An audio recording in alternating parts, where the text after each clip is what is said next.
Okay, so I started both recordings. All right, now I can see.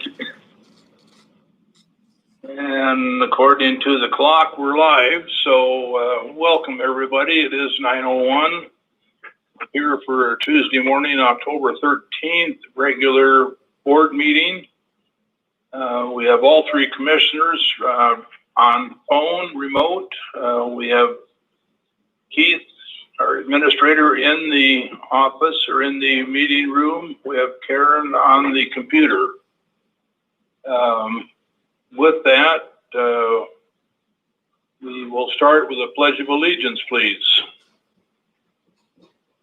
I pledge allegiance to the flag of the United States of America and to the republic for which it stands, one nation, under God, indivisible, justice for all.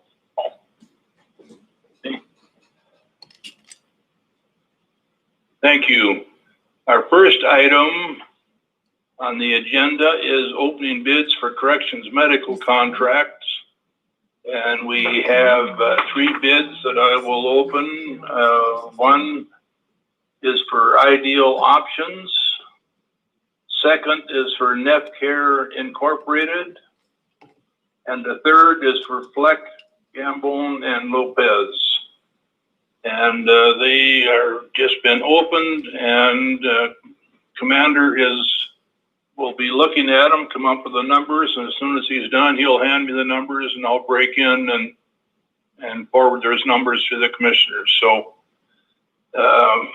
with that, we can go ahead and move on to our closed record hearing, our CUP 2019-08, presented by Derek. Thank you, Chair Cook. This is the first time we've tried to do this via the system, so I appreciate your patience as we work through this. This is a request for the assigning of a second address to an existing single-family residence that is being used as a group home located at the intersection of Wernette, the west extension of Wernette Road and 80, just south of Chiawana High School. Karen, can we get the, thank you, awesome. Yeah, so, and I'm assuming I'll need to tell you when to pop slides. Sorry. Correct. Thank Okay. you. Yeah, the property address is, as you can see, 2211 Road 80, Pasco. Parcels bounded to the north by the west. Extension of Wernette Drive and Road 80 to the west. Parcel numbers 118-432-072. Next slide, please. This is a vicinity map. The arrow is the property owner actually, or the applicant owns both parcels here, but the parcel in question is marked by the arrow there. It's an approximately 1.8 acre parcel. Next slide. And of course, as we're doing this, please, if there's any questions or whatever, go ahead and ask. So as mentioned, this is a conditional use permit application to request a separate address for the bottom floor daylight basement of an existing adult or single family home currently being used as an adult family home. In addition, the applicant plans to add 6 new beds to the lower level for a total of 12 beds in the structure, 6 beds on the ground level, 6 beds on the lower level. And such a request can only be granted through a conditional use permit. Next slide. Property is approximately 1.8 acres. The total structure is approximately 7,120 square feet with 3,560 square feet on each floor. Space for parking is to be located in the southeast corner of the property. It's a low density residential within the city of Pasco's UGA. and it's zoned as RS20 residential suburban. There are no critical areas mapped. It does require a conditional use permit, and the SEPA lead official provided a determination of non-significance or a DNS for the SEPA review. Next slide. So, under state law, an adult family home is defined as follows. You can have 2 to 6 adults, not related by blood. They provide room, meal, laundry, supervision, assistance with activities of daily living and personal care. Some homes do provide nursing or other special care. A licensed AFH is generally at a residential home address.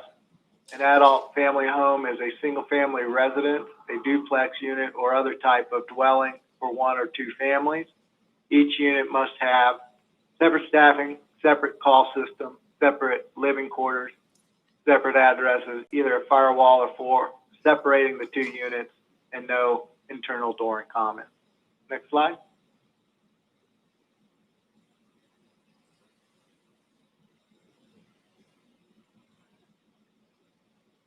So an AFH consisting of 2 to 6 beds must be treated by the local authority as a single family home. An adult family home can be located in any residential zones. DSHS is the authorizing and licensing agency for these types of homes.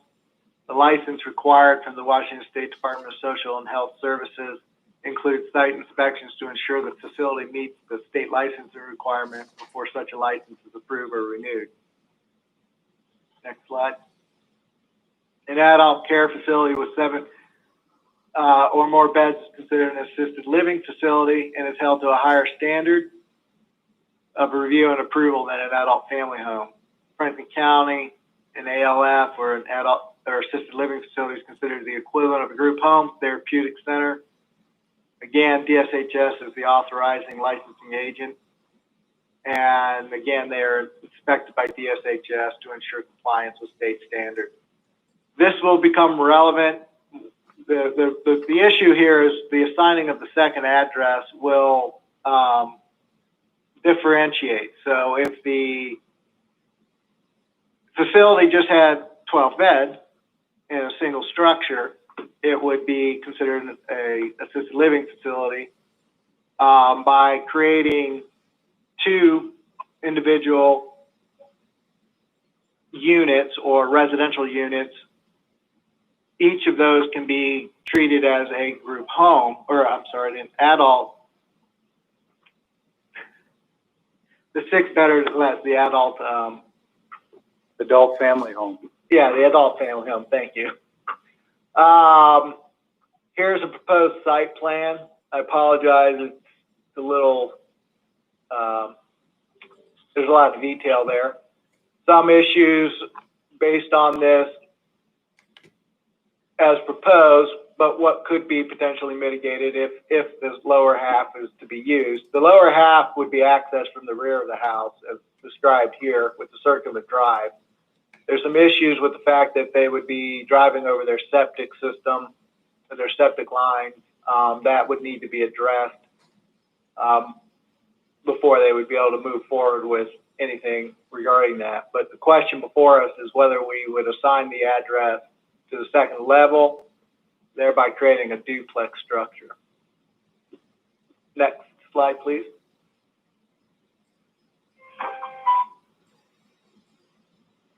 Five comment letters have been received. 4 of the letters contained comments in support of the proposal. 1 expressed concerns relating to traffic and emergency services. Fire district stated it needed to comply with all fire code requirements. Those shift depending on the specific designation of whether it's a adult family home or a assisted living facility. Benton Franklin Health District stated that the proposed can be accommodated with modification to the, as I earlier discussed. As currently proposed, there's access routes crossing over the septic system drain fields. Public Works stated would not have a significant impact on county transportation facilities. Next slide. As mentioned, the application seeks a separate address be assigned for the lower and upper floors. Whether this facility is defined as an AFH or an assisted living facility will be contingent on whether the separate addresses are assigned. Assigning a separate address to the different floors conflicts with a number of Franklin County codes, including assigning a separate address would create a duplex residential structure. Duplex residential structures are not permitted in the RS-20 zone. The existing structure was designed and built as a single-family home. It was not structurally designed to be a duplex structure. Attached accessory dwelling units are permitted in any residential zone. However, it could only be 800 square feet. The proposed space is approximately 33,560 square feet. Attached ADUs cannot exceed 40% of the principal dwelling square foot total. As proposed, it would equal 50%. Attached ADUs shall not be assigned a separate address than the principal unit. So because of these reasons, we wouldn't be able to accommodate through that as an accessory dwelling unit. Assisted living facilities, as mentioned earlier, 7 or more beds. These will require, if any assisted living facility does require a conditional use permit, though not specifically listed.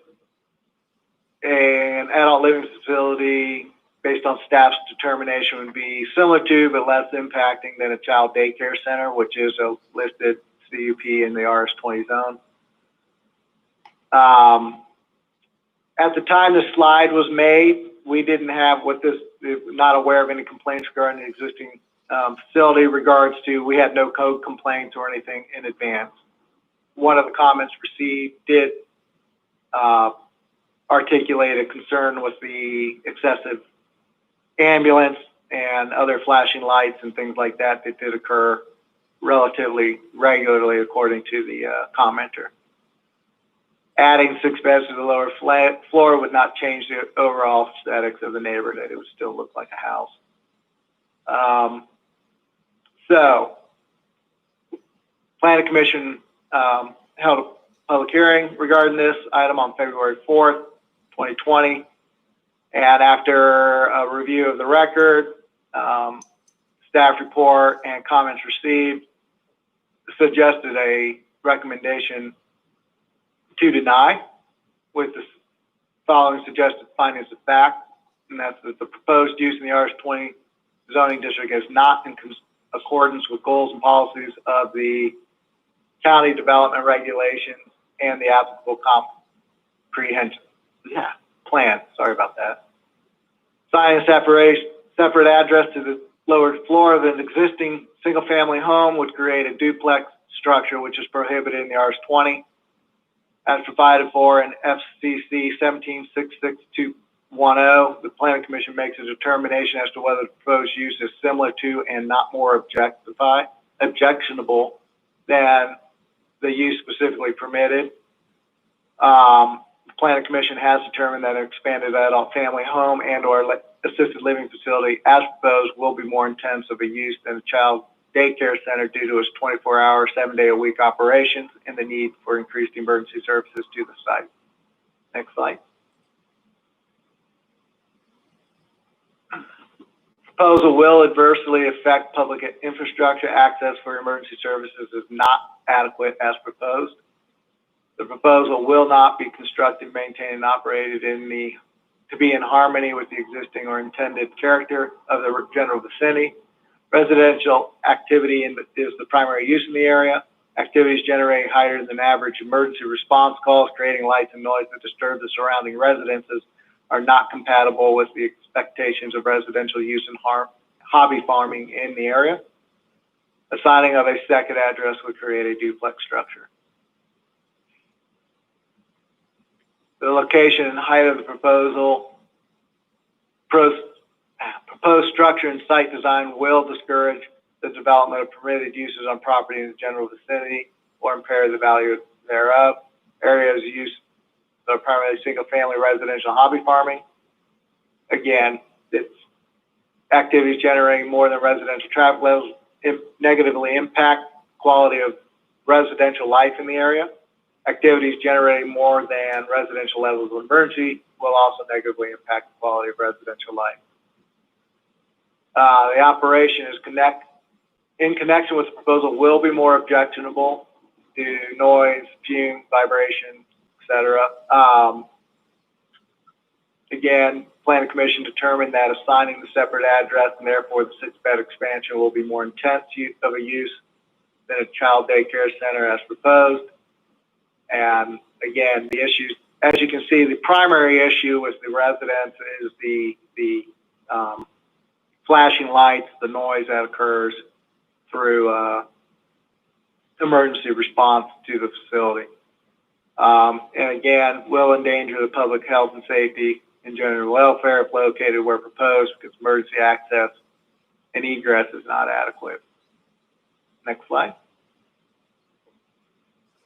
So based on that, Franklin County Planning Commission recommends that the Franklin County Board of County Commissioners deny CUP 2019-08 a request for a separate address for each floor of the structure with the suggested findings of fact. And then this is the recommended motion, and be happy to answer any questions.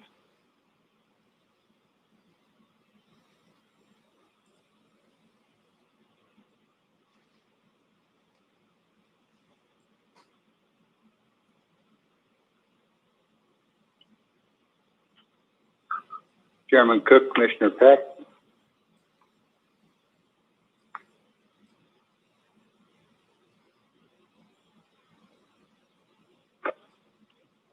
I'm sorry, I was talking to the commander. Oh, that's fine. I don't so much have a questions. I just wanted to compliment the Public Works and Planning Department. This is a pretty complex issue, and it certainly looks as though they've done a thorough job of going through a lot of complicated elements. So it's good. It's a good package. Yes, I would have to totally agree. I went through the package yesterday or day before, I guess, and yeah, there's a lot of information there that's understandable. So thank you. Well, we try. Yeah, it's a convoluted one. So, any further comments, questions? Yeah, Derek, Commissioner Didier here. I'm looking at the pictures in the back of it here of the house, and it looks like there's the street ends right at that house. Is there anything there to open that street up, or why is it barricaded and no street continues down? And my understanding is Mr. Mahoney is on the line as well, so please correct me if I misspeak here, but that is a separation point. When you look at Road 80, large chunks of it are under county jurisdiction, then half road, half of it's under county jurisdiction, and then it goes back and forth between city and county. My understanding is that is a break line between county and city jurisdiction. To the south, the road of that barricade is kind of a gravel road, and then it goes into some old asphalt and then goes down to court. North of there, my understanding is that's county. There's a section there that's city. It's a really weird road, but that's basically, yeah, it's supposed to, the road, there is not supposed to be access south of that barricade. The turn-in is to occur just in front of that to access the property. Their access there. That would be, if approved, needed to be upgraded. And access would actually have to come from the south into the back. It wouldn't be able to come through unless something was, done between Public Works or the city to get that area right there improved. It's not adequate because of the way it drops. It's got if I'm hearing you right, south of the barricade is the city's responsibility, north is the county? No, the other way around, I think. Oh, the other way around. So are the county's the one that hasn't updated the road there to make that more accessible for emergency vehicles? Again, I wouldn't be able to speak to that specifically. It's not. Let me, this is Matt Mahoney. I'll jump in here. Thank you. It has nothing to do with building the road. It has to do with having the right to even construct a road in the Riverview area. This is fairly common, where until you have development, we don't have a methodology of acquiring right-of-way from the adjacent landowners to build roads, unless we would go in and actually pay them for that right-of-way. So has been the practice for the last 60 years in that area. We wait until development. So where you see the barricade is where is really the end of where any road can exist because of lack of right-of-way. We would need to acquire right-of-way to actually extend the road. Okay. So it has less to do with jurisdiction and more to do with where we actually have right-of-way for roads to be constructed. Yeah, because west of Road 80 is the city. That Road 80 is a dividing line right there in that area. Further questions? Not, I would entertain a motion for CUP 2019-08 and SEPA 2019-14, which is resolution number 2020-214.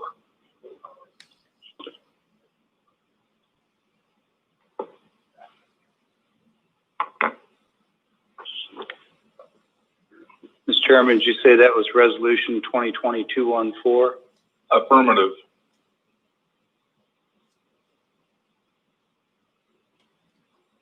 I'm just making a couple of notes here.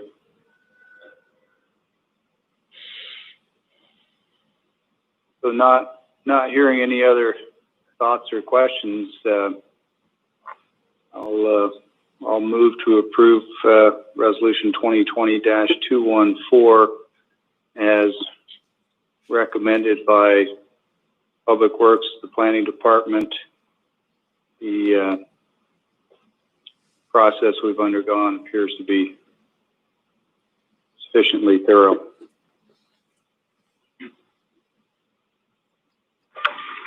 I'll second. All right. Then a motion and a second for resolution 2020-214. All in favor? Aye. Aye. Thank you. Okay. Thank you, Derek. Matt. Thanks. So at this point, just before we go into public comment, the commander brought me the list of what he found in the three bid options. We'll start off with the number one was ideal options. The bid amount is $1,423,480. 1,423,480. Second one was Nefcare Incorporated, $1,876,832, which is 1,876,832. Third and final is Fleck, Gambone, and Lopez is $1,381,172, which is 1,381,172. Addition to the number three is call outs per hour were not included in the original bid amount. They're additional $125 an hour for an RN and $220 an hour for a physician's assistant. Those numbers were included in the first two that I mentioned, but were not included in the third. So those are additional numbers. So I may just make sure that we'll take time time to check the authority or check the, make sure everything is compliant with the bid. And a week? Yes. Okay. All right, Commander has just said that he'll check and make sure everything's compliant with the bid, and we'll come back next week with a resolution. Anything further? Nothing from me, thanks. All right, we'll wait to hear the Commander then. Thank you. Do that. Okay, it is on the agenda, public comment time. Keith, do we have anything? I have no callers at this time, Commissioner. Thank you. With that, we'll move on to pay the bills. We have some payroll or warrants this morning. Mr. Chairman, we have one fiscal item this morning that requires our attention. It is fund expenditures. Move for approval of fund expenditures dated October 13th, 2020, in the total amount of $315,432.01. That's 315,432.01. I second. All right. All in favor? Aye. Aye. Aye. That was one and only, did I understand? Yes. That's correct. All right. With that, we'll move on to consent agenda 1 through 3 as presented. Mr. Chairman, move for approval of consent agenda as presented. 3 items. Good read ahead materials, no questions. I second. No questions. Commissioner, All Commissioner All in Cook, favor? Commissioner I'm sorry. Cook, before you take a vote, I just have one point of clarification on item 3 that I just want to make sure the commissioners are aware of, and I think you are. But when it comes to assigning outside counsel, that is a primary function of the prosecuting attorney's office. I've spoken with Mr. Sant about this and made sure that they're clear.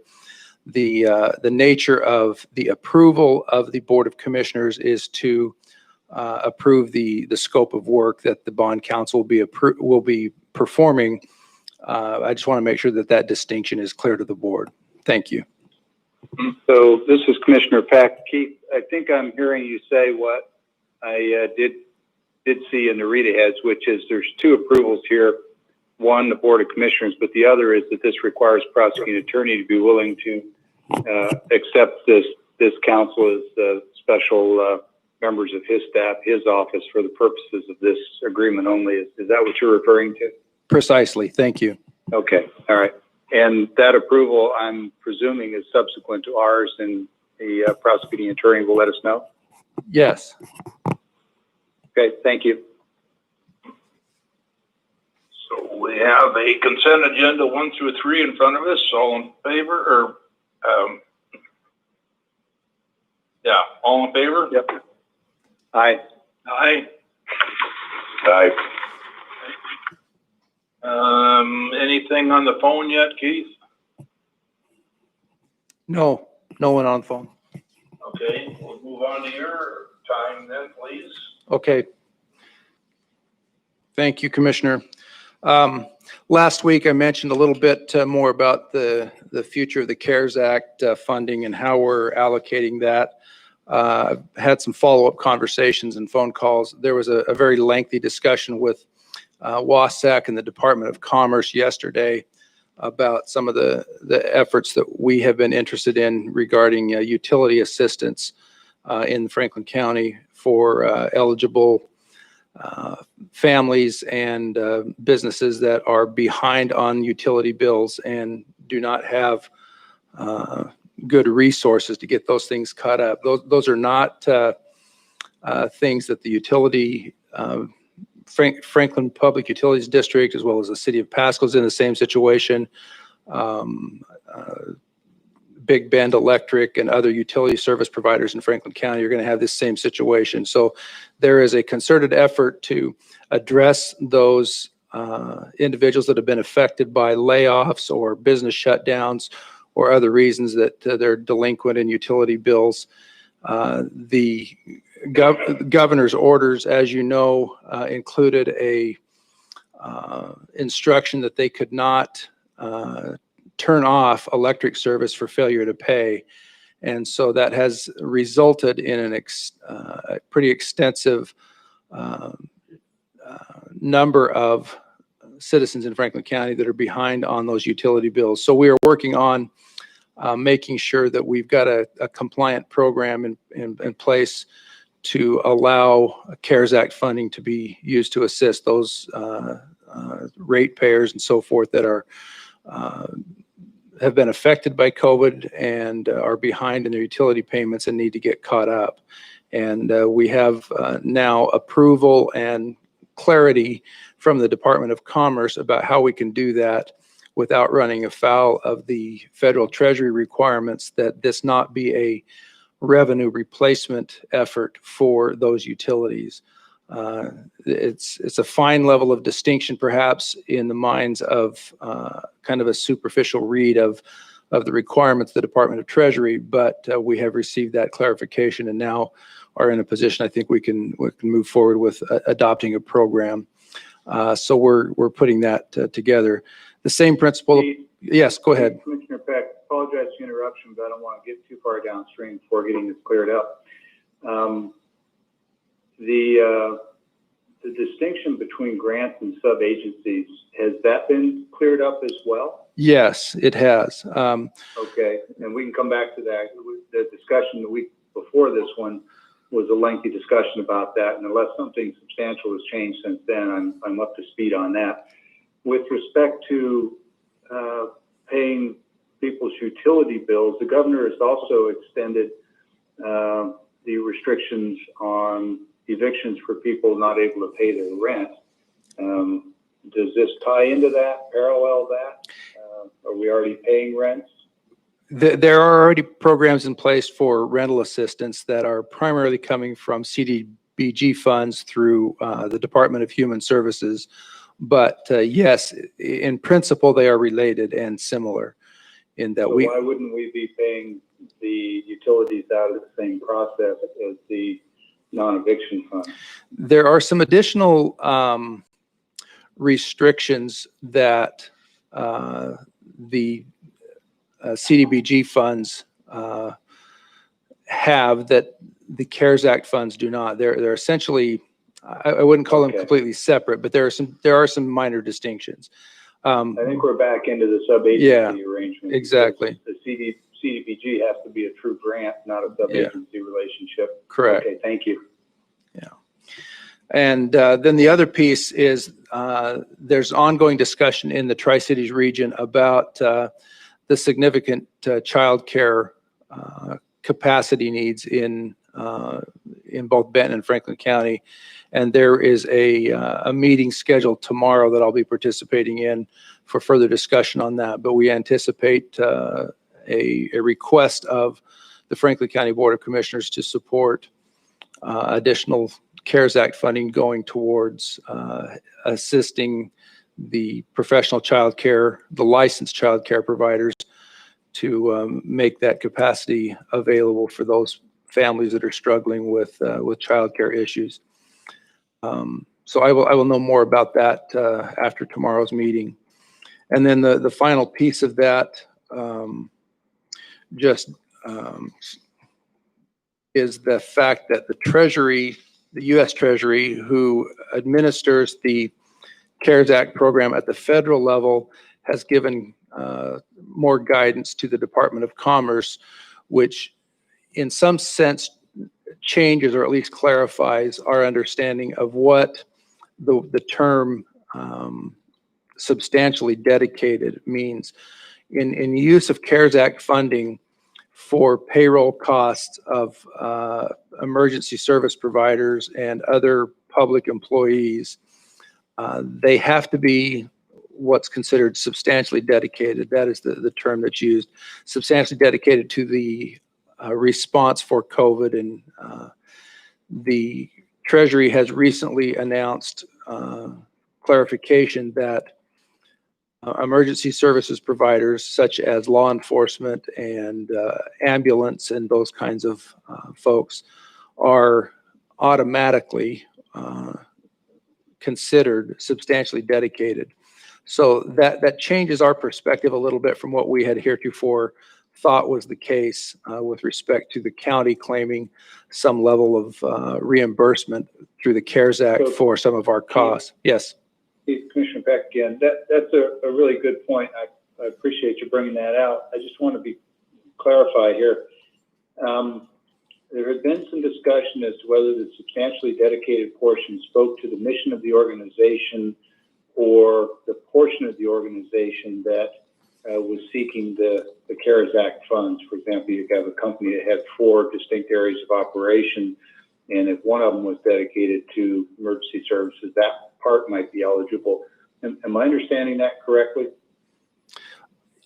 Yes, that was clarified yesterday in that call with Tony Hansen from the Department of Commerce was on the call. That question was asked in several different ways and several times to make sure that we were clear that positions like sheriff's offices, their deputies, the staff supporting those positions are by definition considered substantially dedicated. So it broadens the definition of what we had thought for some agencies. Now there's going to be some situations where it's clearly not a COVID related responsibility or mission of that sub-department or office. And I think we would be ineligible to apply for CARES Act reimbursement for those programs. But this is definitely an expansion of what we had thought was the case for the county's use of those funds. So I'm splitting hairs a little bit in response to your question, but I think that's a reasonable answer, Keith. Okay. There's always going to be some that drift into the gray area, but the important message I'm hearing is that they've expanded, which I interpret as maybe loosened up the definition to include more potential reimbursement and support. Yes, that's correct. And this is a statewide discussion with all of the county officials and their administrative staff. So it's not unique just to Franklin County. Other than that, I believe that's all I needed to cover this morning. I had hoped that we would have contracts in place. That's taking a little more time than we had anticipated, but we want to make sure that we do this right so that we can deal with both state and federal audit issues should they come up down the road, and not put the county in a position of having to return funds that we thought were eligible. So that's really all I had to cover with you this morning. Thank you. Thank you, Keith. Any further questions for Keith? Not here, thank you. Yeah, hearing none. Anything on the phone, Keith? I don't see any callers on the phone at this time, Mr. Chairman. All right. Well, with that, we are going to go into executive session. RCW 4230-110-1I, potential litigation. So Karen, can you lead us, get figured out that? Yes. We're going in for 20 minutes, but give us 25 to set up with the recordings. And we will disconnect and I will call those who are going to be in the executive session. All right, so the main meeting is adjourned. Be no decisions made after the executive session. Excuse me, Mr. Chairman. Yes. Did you perhaps mean to say that we're going to go into recess? Is there any need for us to come back into session after the executive session? Not to my knowledge. Is there any thinking different? This is Sean Sant. I don't believe that we're going to be seeking action from the board following the executive session.